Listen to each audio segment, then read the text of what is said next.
Europe ಮತ್ತು African ಕಂಟ್ರಿಗೆ ಹೆಚ್ಚು export ಆಗ್ತಾ ಇದೆ. 25ರಿಂದ 30 ಸಾವಿರ ತನಕ ಒಂದು ಕ್ವಿಂಟಾಲ್ ಸಿಗುತ್ತೆ.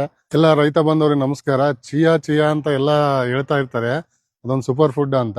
ಸೊ ಅದನ್ನ ಬೆಳೆ ಸುಮಾರು ಜನ ನೋಡಿರಲ್ಲ. ಇದೇ ನೋಡಿ ಈಗ ಚಿಯಾದು ಬೆಳೆ ಅಂತಂದ್ರೆ.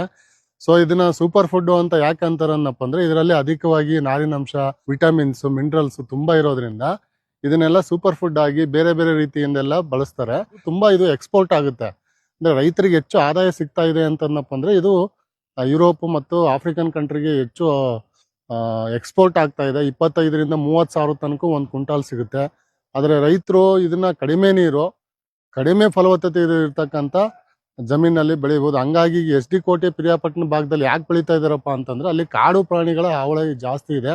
ಸೊ ಇದನ್ನ ಯಾವುದೇ ತರದ ಕಾಡು ಪ್ರಾಣಿ, ಹಸು, ಮೇಕೆಗಳು ಯಾವು ತಿನ್ನಕ್ಕೆ ಬರಲ್ಲ, ಇದು ಮುಟ್ಟಂಗೆ ಇಲ್ಲ ಇದನ್ನ.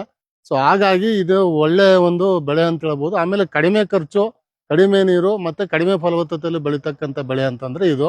ರಾಗಿ ಹಾಕೊಂಡೆ, ಮುಸ್ಕಿನ ಜೋಳ ಹಾಕೊಂಡೆ, ಬರೇ ನಾವು ಹುರುಳಿ ಹಾಕೊಂಡೆ ಅಂತಂದ್ರೆ ಅದು ರೆಮ್ಯುನರೇಟಿವ್ ಕ್ರಾಪ್ ಅಲ್ಲ, ಅಂದ್ರೆ ಆದಾಯ ಕಮ್ಮಿ ತುಂಬಾ ಅದಕ್ಕೆ.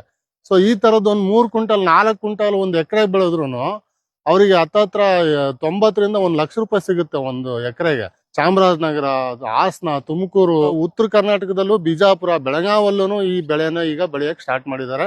ಕಾರಣ ಇಷ್ಟೇ, ಮಾರುಕಟ್ಟೆಯಲ್ಲಿ ಇದ್ರದ ಬೆಲೆ ಜಾಸ್ತಿ ಇದೆ, ಮತ್ತೆ ಇದಕ್ಕೆ ತುಂಬಾ ಡಿಮ್ಯಾಂಡ್ ಬರ್ತಾ ಇದೆ, ಎಕ್ಸ್ಪೋರ್ಟ್ ಆಗ್ತಾ ಇದೆ. ಇಂಥ ಬೆಳೆಗಳನ್ನ ಏನಾದ್ರು ಬೆಳೆದಿದ್ದೆ ಆಯ್ತು ಅಂತಂದ್ರೆ ಒಳ್ಳೆ ಆದಾಯ ಪಡಿಬಹುದು.